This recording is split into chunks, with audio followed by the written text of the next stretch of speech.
In this video, we will show you how to switch between video sources using wipe effects. There are 32 built-in wipe transition effects on the HS3200. To use them while you are switching, enter the main menu, select the Start menu, then in the Wipe Effect section, select a wipe number from 1 to 32.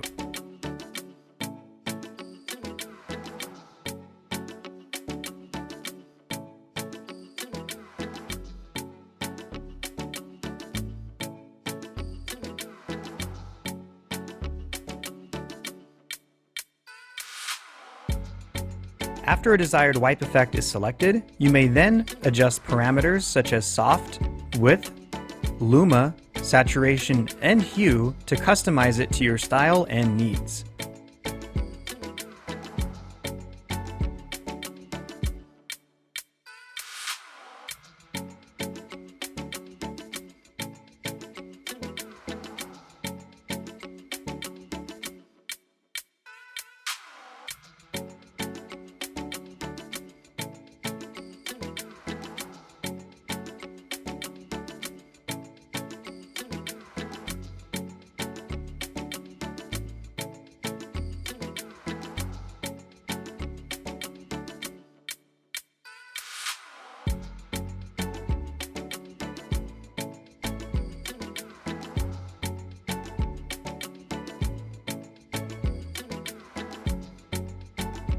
For certain wipe effects, you can also change its position.